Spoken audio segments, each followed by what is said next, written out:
Olá, meu nome é Flora. Eu estou aqui para apresentar o trabalho final da disciplina Análise Multivariada de Dados Oceanográficos, que a docente responsável é a professora doutora Carla Bonetti.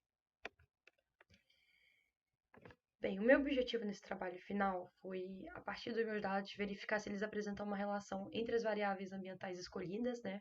Se elas apresentam alguma relação entre si, e também verificar se ocorre algum agrupamento relacionado à sazonalidade, visto que são dados ambientais e é uma série temporal de até um ano. Em seguida, aqui tem um fluxograma de como funcionou a análise do meu trabalho. Primeiramente, eu baixei os dados, realizei um pré-processamento, dei início às atividades no R, em seguida fiz uma verificação da normalidade utilizando o qqplot e Shapiro-Wilk. Depois realizei a transformação dos dados utilizando a transformação Box-Cox e a partir disso eu realizei o PCA e a clusterização utilizando caminhos. A clusterização utilizando caminhos, eu plotei o Silhouette Plot, foi por onde eu orientei para tirar as minhas conclusões. Em relação aos meus dados, eu baixei eles utilizando o Syncossa, que é o programa de boias oceanográficos que a gente tem no litoral do Brasil.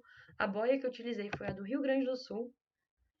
Ela está perto da altura de Pelotas e eu baixei dela uma série anual de dados. A partir disso, eu fiz um pré-processamento desses dados em Python, utilizando o Google Colaboratory. E como vocês podem ver aqui, os dados utilizados, a gente vê que tem uma série de nums que eu realizei a remoção e eram dados a cada minuto. Então, eu realizei uma média para ter dados diários, ou seja, ao final eu teria 365 dados, tendo assim uma matriz de 365 linhas com 19 colunas das variáveis. Bem, após uma série de tratamentos aqui em Python, removendo algumas variáveis que apresentavam muitos nãos e realizando a média, eu peguei minhas análises e fui terminar de fazer elas no R. Esse aqui é meu script e eu vou rodar ele junto com vocês. Aqui estou lendo e carregando o arquivo que eu acabei de tratar em Python, fazendo novamente alguns tratamentos, pois tem colunas que eu não vou utilizar. E é isso. Então vamos começar a plotar os gráficos para verificar a normalidade deles.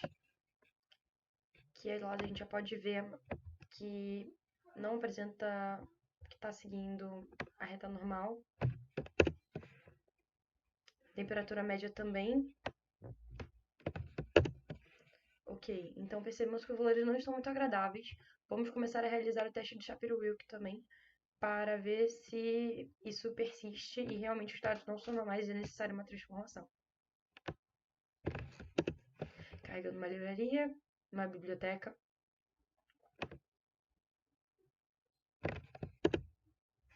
Ok.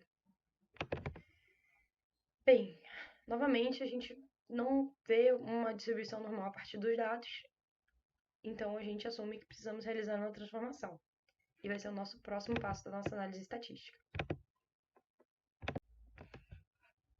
Como concluímos que os dados não apresentam uma distribuição normal, vamos realizar a transformação de Box-Cox, que é o ideal, visto que se não soubermos exatamente qual caminho seguir, se vamos utilizar a quadrada ou a logarítmica, a Box-Cox apresenta como uma solução para isso.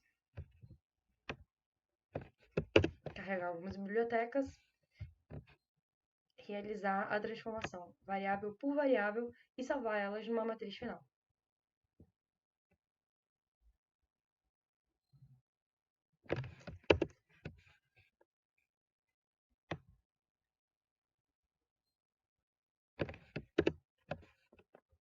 Ok, agora eu estou aqui plotando os dados após a normalização. A gente consegue observar uma nítida melhora, principalmente nesses aqui de baixo, que seriam a clorofila, oxigênio dissolvido e a altura média de onda, onde eles realmente começam a se comportar como uma curva gaussiana. Bem, agora eu vou comparar antes da transformação e após a transformação, só para a gente realmente ver que houve uma melhora comparando a mesma variável. Aqui a gente tem uma comparação da clorofila antes da realização da transformação e após. seja, a gente tem aqui a não normal e a normal, comprovando que realmente a transformação ocorreu bem. Em seguida, a gente vai começar a realização do PCA. Antes de realizar o PCA, a gente vai dar uma olhada no coeficiente de Pearson, que mostra pra gente como cada uma das nossas variáveis se relaciona, que aqui é a matriz C. Bem, logo de cara podemos notar que não tem muitos valores negativos, e uma relação que mais chama a nossa atenção é, na verdade, a média de temperatura relacionada com o oxigênio dissolvido, onde a gente tem um maior valor da matriz, que no caso é um valor negativo, que é menos 0,72. Quando é um valor negativo, a gente compreende que elas são inversas, ou seja, quanto maior a temperatura, menor o oxigênio dissolvido e vice-versa. Bem, após essa análise, vamos dar continuidade a realmente a plotagem do PCA.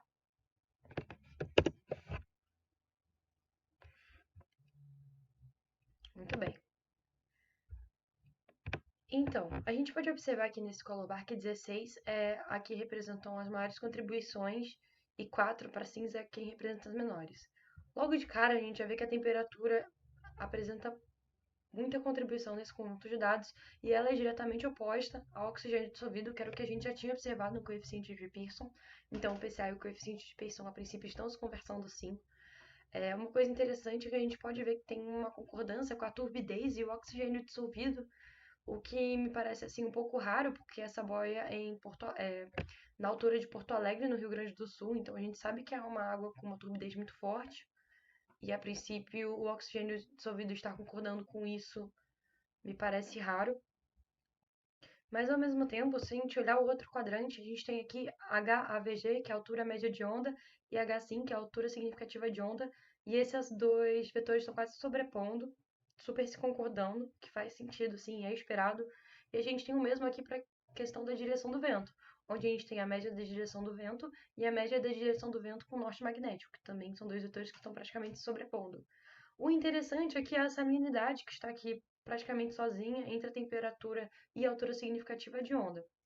Mas, nesse caso, a altura significativa de onda e a média do vento realmente são vetores que andam em conjunto, que faz sentido, né? Se tem ondas, tem vento.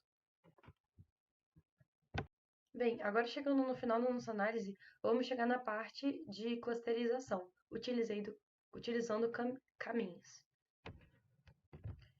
Vou mostrar aqui o gráfico para vocês. Bem, esse aqui é o Silhouette Plot, mesmo que eu utilizei no artigo que eu apresentei. Então, só para relembrar aquela questão, quanto maior o valor de silhuete, melhor está a quantidade de clusters que ele está te dizendo, para você utilizar. Como eu queria observar se existia uma variação assim sazonal, algo que a gente pudesse agrupar sazonalmente, os resultados aqui podem sim estar interessantes. A gente tem, né, um aumento abrupto assim, de 1 para 2, sendo 2 o valor mais alto, e o segundo valor mais alto é 4, que está logo em seguida. E ele faz esses valores até 10 clusters, mais ou menos. Bem, quando a gente pensa em 2 e 4, 2, a gente está num país tropical, a gente tem duas sazonalidades muito fortes aqui, que é o verão e o inverno. Então, a princípio, o conjunto de dados pode ser dividido em dois, indicando verão e inverno. E também a gente tem 4, né, que é o segundo maior valor. E a gente tem 4 estações do ano. Então, a princípio, está sim dizendo que a gente pode dividir essa série temporal em sazonalidade, de acordo com suas variáveis. Bem, infelizmente eu não consigo responder essa pergunta com certeza, porque as minhas análises acabaram não associando as datas. Então, eu não tenho como realmente comprovar se as datas que estão. Os dados são realmente referentes às datas de cada estação do ano, para poder validar essa questão. Então, fica aí como uma futura análise para eu realmente comprovar isso, eu ter uma escolha menor na minha estatística onde eu utilize a variável do tempo, que eu acabei não utilizando.